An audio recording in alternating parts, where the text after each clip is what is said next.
السلام عليكم ورحمة الله وبركاته. دعوة الكسر دعاء برنامج كأهل دتكاغا إيليس TV. I wasn't aware of the situation in Ogaden, especially that it's an illegal occupation. So as a Somali, this affects me first and foremost. OYSU has really enlightened me exactly how much, to what extent that injustice exists. Ethiopia dhibaatooyinka ay geysatay waa la naafoobay, waan ku ubad waayay, waan ku reer waayay, waan ku walaal waayay oo walaalka Ethiopia ayaa dishay, hooyaday Ethiopia dishay.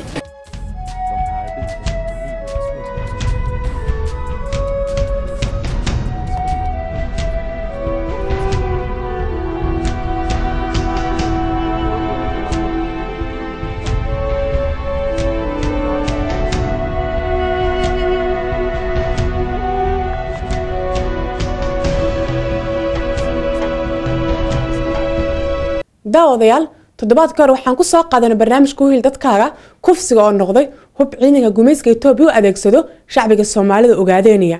hadda balan eegno xasuuq wax uu yahay caalamka sharciyadiisa iyo calaamadaha lagu garto sida looga hortagi karo. Genocide. We always hear genocide,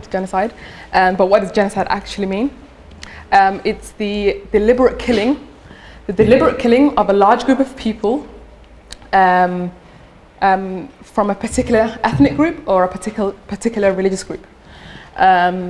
Ethnic cleansing is the mass expulsion of a group of people living in a particular area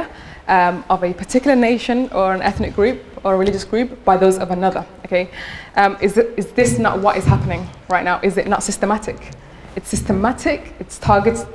Somalis are being targeted, so it's one nation and one ethnic group living in one area being attacked by those of another. Okay. Rape is a favorite of the Ethiopians, and I quote, this is something which an ex-military commander was ordered to do when he was in the army. He was told by the higher-ups to indoctrinate the women with the male phallus and the men with the guns. Okay, so it's a direct order given to the military: go into the region, rape the women as you like. Okay, that's what they're told. There's, in every case of imprisonment of a female being imprisoned, it's unlikely to hear that she hasn't been raped. Mass civilian detention and unlawful confinement. This is the deprivation of liberty, of personal liberty. It's not surprising that the army will turn up at your front door and just gather all the girls or gather all the men, take them to a nearby prison and detain them for no reason. Also, I'd just like to tell you a bit about the detention facilities and what they're like. They're not like normal prisons, okay? They'll use unofficial detention facilities. So an abandoned warehouse or a abandoned school. The detention facilities, say for example that it fits 400 people, there'll be few thousand people in that detention facility. You can imagine the environment, the disease that breaks out, the lack of hygiene, the amount of people that will die in there. They don't care about your age. They will kidnap and imprison a 70-year-old grandma. They don't really care. They'll imprison a mother who might be 9 or 8 months pregnant. She might have a little child with her, and they'll imprison her with the little child as well. And the little child has to grow up in prison with the mother, often witness the abuse that his or her mother is subjected to. The detention facilities, various tortures happen in the detention facilities, some of which include hanging prisoners upside down by the ankles. With females, they will often pour hot water mixed with chili on the victim's genital area, causing severe burns, and they will make the civilian detainees sit and stand in stressful positions. Sometimes they will hang objects and heavy objects from the victim's genitals. So you can imagine using any sort of method to not kill the person completely, but torture them enough to give up on life or to confess something that they are not guilty of. Females are subjected to rape. Female prisoners have had their breasts sliced off, and children in prison with them this whole time. The Ethiopian government and the regional government have refused for the international community to come and inspect the state of these detention facilities. Okay, it's like a school. It's like saying Ofsted inspections are due. Okay, it's like a school turning around and saying, "Oh, we don't want you coming." Well, why don't you want them coming? There must be hiding something dodgy about it. No international sort of agency has come and inspected these prison facilities because the Ethiopian regime said, no, we're not having anyone inspect them because they know of the things that happen in there. And we've got victims who fled the region who, as you'll watch in a bit,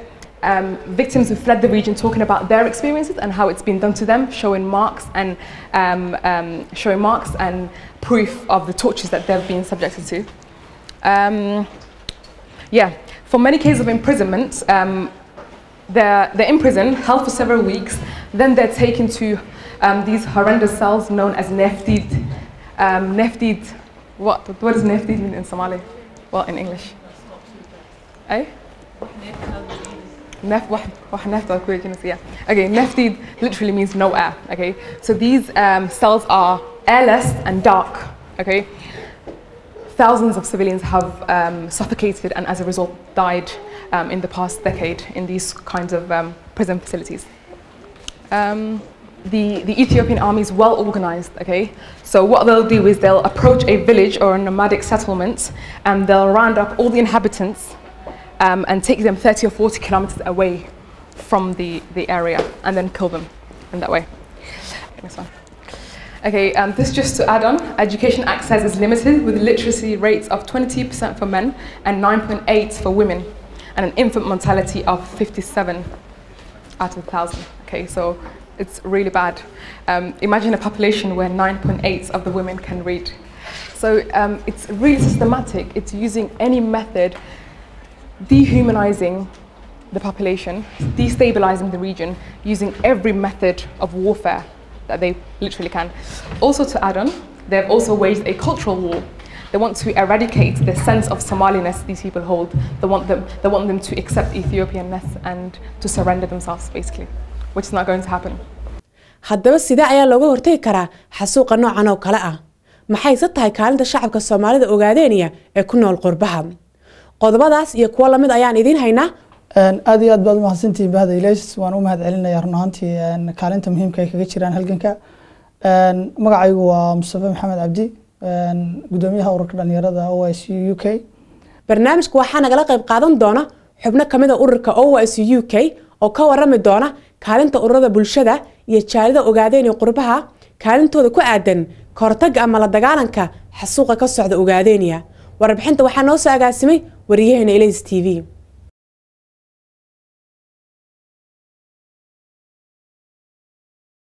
su-aashu ma aha xasuuq ma ka jira Ogaadeniya xasuuq inuu Ogaadeniya ka jiro waa la wada qiray macal Ethiopia ayaa qirtay su-aashu ayaa waxay tahay yaa geystay xasuuqan wuxuu la mid yahay kii Rushka ay u geysteen Polishka kale Polishka ayaa Rush ku soo duulay 1940kii markaas ayaa waxay laayeen dadkii officialka ahaa oo dhan generaladii dadkii kuwii looyarada ahaa dadkii oo dhan bay laayeen markaas ayaa waxay ku eedeeyeen Germanka Western iyagoo oga waxa ka dhacay meesha ayaa waxay sameeyeen inayna cidna Rushkayna eeda saarin markaas iyagoo ilaashanaya interestigood sida hadda interestigood u ilaashadaan oo kale inuu uga hadlin xasuuqa Ogaadeniya oo kale markaas waxa dhacay inay dadkii Rushka ay xasuuqeen familiadoodii inay carruurtoodii iyo waalidiintu intay TV-ga hor keenaan inay dhahaan dadkanagii waxa laayay Germanka dadka iyagu xasuuqeen ay dadkooda intay TV-ga hor keenaan ba dadkii waxay leeyihiin Germanka dadkanagii xasuuqay marka waa laga aamusnaa muddo badan kadib ayaa 1990 ayaa la soo saaray dadkii xasuuqa geystay oo Rushka ayaa maxkamadda keenay kaasoo kale ayaa maanta Ogaadeniya ka socda as a matter of time way iman doontaa xasuuqan Ogaadeniya maxkamad waa la keeni doonaa laakiin xilliga la keeni doonaba xilli ay noqoto way iman doonaa insha Allah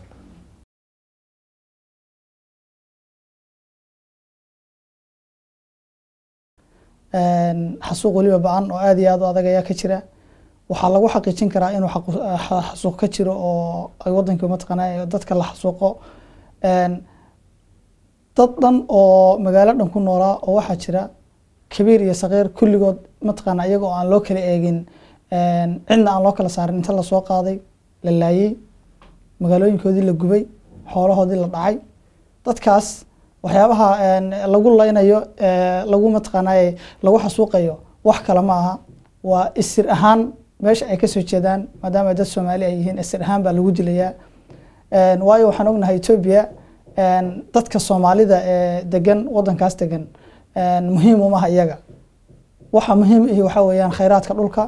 iyo inay wadanka manfaacsadaan ayaa muhiim ah marka si ay wadankii mataqaanaa ay u helaan waxay askarta Ethiopia u fasaxan yihiin in ay tirtiraan shacbiga wadanka dega si dhulkii looga qaado dadkaas waxa lagu layaa wax kale ma aha waxa weeyaan oo kaliya ah isir ahaantoodan baa lagu layaa marka waxa la dhihi karaa waa xasuuq inkastoo dadkeeni daranyada rafaadiyo dacas iyo dhibaatiyo dibindaabyo iyo ciil iyo dakharadu qabay gumaysigu ka dayno dushooda uu ku radan yahay oo duunyadoodii iyo dalaga beeraha diintii Ilaahay midna inay dar yeelaan loo diidan yahayo tayirtiya barbaartiyo duqeyda iyo odayada dumarkiya caruurtiyo dalmar iyo aqoonyahan iyo culimo awdiin midnaba aan la deynayn dilka iyo gumaadka dulliga iyo gumaysigu danta uu ka leeyahay hadday tahay dadkeeniyo dalka inuu qabsado oo soo saaro dahabkiyo shidaalkii daboolaa maqashiyo dunidana dimuqraadi weeyaan ninna laguma digan karo nin waliba dadkiisu daacad ugu shaqeeyaa dacwadda aqaloo ah dilka iyo gumaadka dunidu way arkaysaa dadkayguna ma ogolo welina waan dagaalaa waxaan daydayahayo dowgaygii maan helin doorkaanu joognaa dalkaygii la haystiyo dadkaygaan u halgami dabkaan shiday wuu huri dambaska iyo dhuxulaha nicigu wuu dul yaallaa haddaan daawo loo helin cudurkaan dabka u shiday oo aan la dabar jarin deeradiyo awshiyo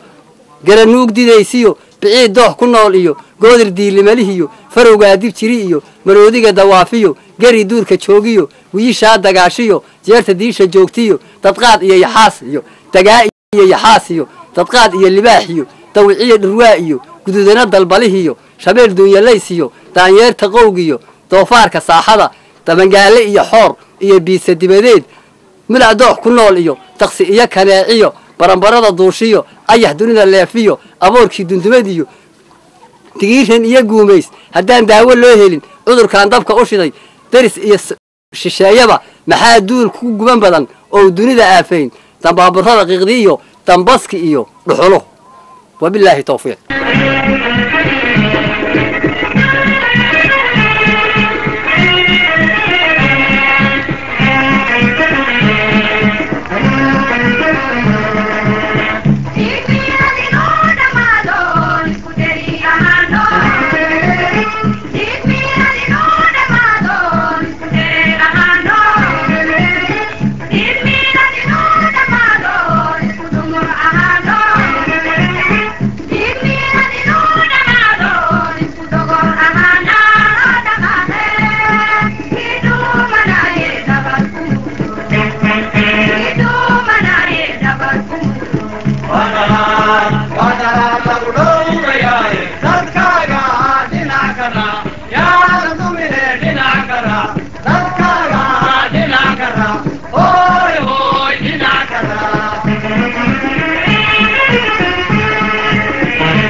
adduunyadana aan ka codsanayn inay ka joojiyaan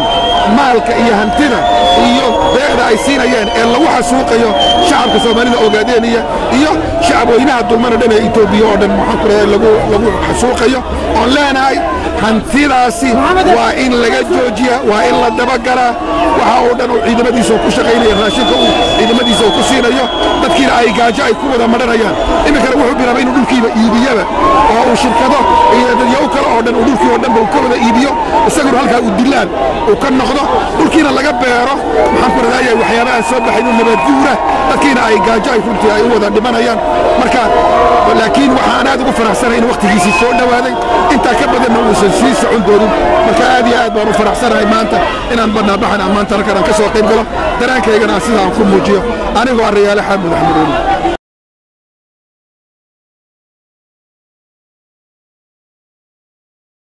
horta xasuuq marka la yiraahdo halla ma taqaanay halla qeexo ama xasuuq marka la yiraahdo dadka laga dhaadhiciyo run ahaantii horta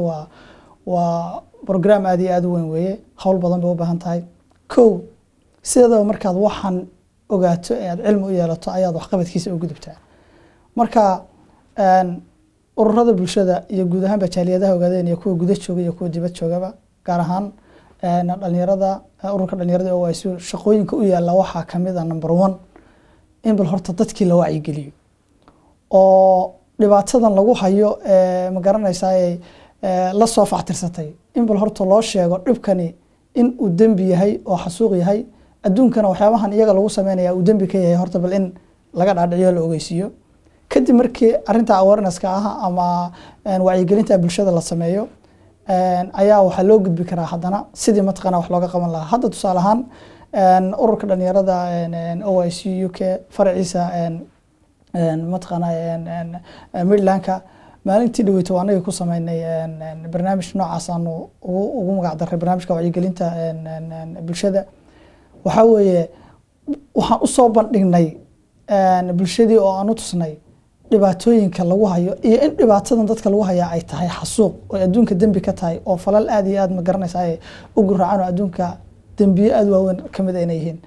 marka taas in marka hore la sameeyo oo bulshada wacyigelin lagu sameeyo kadib in la soo ururiyo oo la isu keeno xaqiiqooyinkii iyo waxyaabihii ma garanaysaa la soo ururiyo waxyaabihii daatada ahaa ee xaqiiqada ahaa ee dhibaatadii dadka lagu hayay in la soo ururiyo oo inta ma garanaysaa si fiican loo soo ururiyo la isku soo dubarido kadibna loo gudbiyo hay'adaha iyo meelaha ay khusayso run ahaantii waxa weeye shaqada weyn ee ugu weyn ugu important sanad maanta guud ahaan jaaliyadaha Ogaden ee u taal ama gudaha joogan ama dibadda joogan khaas ahaan ururka dhalinyarada u taal weeye xasuuqa Ogaden wax ma ka qabanay su'aasha meesha taala waxay tahay wadadii saxda ah marnay wadadii saxda ahayna waan ku taaganahay tan tusaale u soo qaato Cambodia oo kale Cambodia hal shakhsi bas soo saaray oo Faransiis ah ninkaas oo isku dayay inuu maaragtay meel walba u maray soo soo saaro hadii Yugoslavia iyo Bosnia oo kale iyo shakhsiyaad bayagana soo saaray si ay inta ka qayb qaadatabe hadda ka Ogaden wuxuu ku tusayaa wariyaal intay galaan naftooda u horaan maaragtay haddana markay ka soo baxaan gudihii haddana aan iska fadhiisanaynin inay xasuuqi adduunka sii gaarsiiyaan sameeyay sida Jeffrey Gentleman oo kale Martin iyo Johan kuwi Swedishka ahaa haddana Ethiopia waxay kaga duwan tahay wadamada kale genocide ka geysanayay wadamo isku filan ayaan Ethiopia wadan isku filan ma waa wadan ku nool aid kala siiya adduunka u siiyo ku nool marka haddaan nahay jaaliyadaha iyo ururka dhalinyarada Ogaden waxaan xoog ku saarnaa cadaadis ku saarnaa wadamada dhaqaalaha siinay Ethiopia dhaqaalaha ay u siinayaan waa inay xadidaan inay ku kontroolaan dhaqaalaha ay siiyaan Ethiopia taas weeyaan anaga magaraysa goolka ugu badan taa hadan ku guuleysanana Ethiopia oo wadan yar oo gaajaysan isagoo baryootami ayuu miiska imanaya wadanka naga siinaya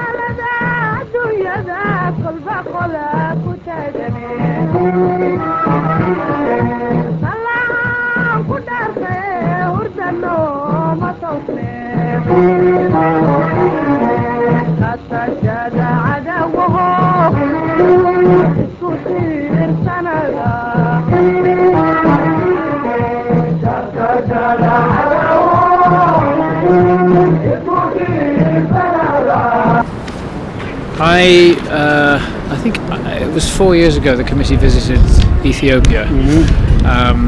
and we'll talk about this more inside. But I mean, we appreciate some of the difficulties you're facing, and it's kind of a dilemma really, because you want to help reduce poverty, you want to do things that actually make a difference, but you don't want to support repression or suppression of human rights or freedoms of speech, and I appreciate that a lot of that's been going on. So I think it's important what you're doing, and I certainly take it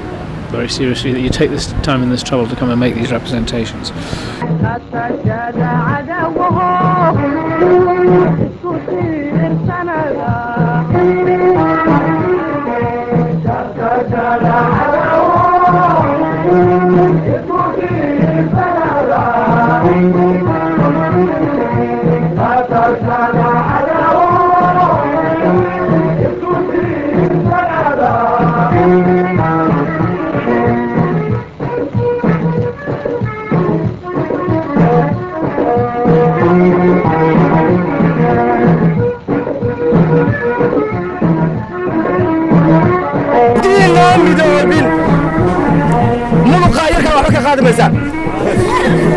haddii naan midoobin nigista kuwuu ka tegay baa idiin talinaya haddii naan midoobin hal magaalo xorayn maysaan haddii naan ku midoobin jeebkiinna haddii naan ku midoobin caqligiinna haddii naan ku midoobin qalinkiinna haddii naan ku midoobin inaad habeen iyo maalinba u soo jeedaan tagshigiinna waa la idiin tashanayaa codna ma iska dhicinaysaan waxaan leenahay waan tashannay waxaana ku tashannay bad iyo berriba inaan ka soo xirno in uusan magac dambe oo east africa iyo jasiiraddii kiristaankaan ahayo islaam baan igu xaraysan inuusan mar dambe ku qaraabanin waxaan u soo jeesannay tillaabo kasta oo dhulka naga maqan ee reer Ogaadeenya inaan dhiig ku daadinno inaan maalkeenna ku bixinno inaan caqligeenna ku bixinno inaan midnimadeena ku bixinno inaan ku raadinno si kasta ee aan ku raadin karayno ee uu quus iyo mataqaana qalbi jab ku gaari karayo waxaa fiirisaan waxa ka cabanaysaan waa qabow yaro aad taagnaydeen ka waran wiilka masku cunayo oo hawdka jooga oo aan biyaha haysanin oo aan cuntada haysanin oo aan dharka haysanin oo tinta raamaha leh ee injirba injir ay u dhiibtay ee xanuunku uu hayo ee haddana asagoo dhaawaca aan heli karin wuxuu cunayo ee doonaya inuu ka jawaabo mahmahdii awoowayaasheen ay yidhaahdeen ee odhanaysay ninkaan warankaagu gaarin warkaa ma gaaro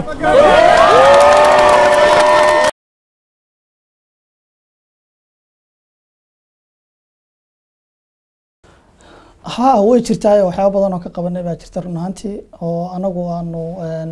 bulshada adduunka soo gudbinay tusaale ahaan waxaa kamid ah 3 sano u dambeysay hadda magaranaysaa inaanu ka furay maxkamad aanu wadanka South Africa in maxkamad aanu ka furay aanu ku gudbinayna run ahaantii in lagu soo qabto dadkii tacadiyadan ka dambeeyay aanu keeno xaqiiqadii oo magaranaysaa maqal iyo muuqaalba leh dadka wax ku dhaceen ee mataqaanaa dhibaatada loo geystay qaarkii Ilaahay soo badbaadiyay laftirkooda iyagoo live inaanu keeno maxkamadda horteeda ka hadleen waa waxyaabaha magaranaysaa aanu ku muujinayno in Ogaadeenaya uu ka jiro mataqaanaa isir tirtir uu ka jiro ayaa kamid tahay hadda oo kale mataqaanaa jaaliyadaha reer Ogaadeenaya dibadda jooga waxyaabaha ay sameeyeen waxaa kamid ah in hadda xilligan xaaliga ay ka furan tahay mataqaanaa dacwad kale oo hadda under process ama socota wadanka Sweden in hadda la daabacay buug magaranaysaa buugga tacadiyada Ogaadeenaya loogu magac daray oo fact iyo xaqiiqooyin fara badan lagu soo bandhigay in aanu magaranaysaa sameynay saaxiibo fara badan oo ajnabi ah oo cadaan iyo madow iyo nooc walba leh oo dhibaatooyinka dadka lagu hayo intaanu u gudbinay iyaguna sii gudbiyay oo meelo badan gaarsiiyay oo baarlamaanada adduunka geeyay haddaan ku soo tusaale qaato hadda bishii hore maxaan ku radaa dhexdeedii waxa jirtay baarlamaanka Ingiriiska mataqaanaa magaalada Central magaalada London centerkeeda shir weyn oo lagu qabtay oo ilaa 5,000 oo ruux ka soo qayb galeen oo tacadiyada adduunka mataqaanaa lagaga hadlayay in aan mataqaanaa ka qayb galnay oo aan tagnay oo aan ku muujinay tacadiyada meesha ka jira oo aan soo deynay iyagoo maqala iyadoo muuqaala oo mataqaanaa si toos ah ficilkii oo mataqaanaa ciidamada Itoobiya ay ugu sameynayaan dad shacab ah oo birmagedeeda oo run ahaantii aan wax dhibaato wax dambi ay leeyihiin aysan jirin waxyaabahaas oo dhan dadaalada aanu adduunka ku tusayno inta caddi rasmi ah oo istirtirtira oo genocide waxa adduunka laga yaqaanay in uu si rasmi ah uga jiro dhulka Soomaalida Ogaadeenaya ay ka mid tahay hadda waxa weeye waxa noo socda sidaan ku sheegayba oo ay wadaan jaaliyadaha reer Ogaadeenaya dibadii ay wadaan dacwad ka dhan ah dadkii sida tooska ah uga qayb qaatay magaranaysaa tacdiyada u sameeyay oo already hadda wadanka Sweden oo kale ka socoto waxaan rajaynaynaa mar dhow haduu Ilaahay yiraahdo inay mataqaanaa ay dacwadaasi si toos ah ay maxkamadda adduunka ee dambiyada qaabilsan loo horgeeyo already file baan ka furray ma garanaysaa dacwadaha xaq aan ku ururinayno oo isugu keenayno xaqiiqadii cadayntii iyo xaqiiqooyinkii tacadiga rasmiga ah dadka lagu sameeyo waxa soo dhan markii la isu wada keeno waxay marka u dambaysa ay xaqiijinayaan oo ay horseedayaan oo ay adduunka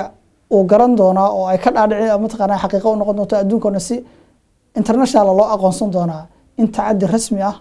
oo mataqaanaa isirtirti rasmi in uu ka jiro wadanka mataqaanaa Ogaadeniya oo Soomaalida mataqaanaa shacbiga Ogaadeniya halka degan lagu hayo isirtirtir asal ah taas ayay mataqaanaa aakhirka u dambeysay insha Allah keeni doontaa waana socotaa mar dhan waxaan rajaynaynaa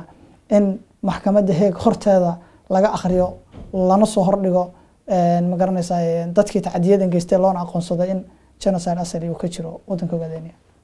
daawadayaal halkaas waxaa inooga barnaamijkeena u hil dadkaaga intaanu mid lamid ah hawada ku kulmi doono waana Leyla Xasan iyo Bahda Ilays oo idin leh sidaas iyo is arag dambe oo xiiso leh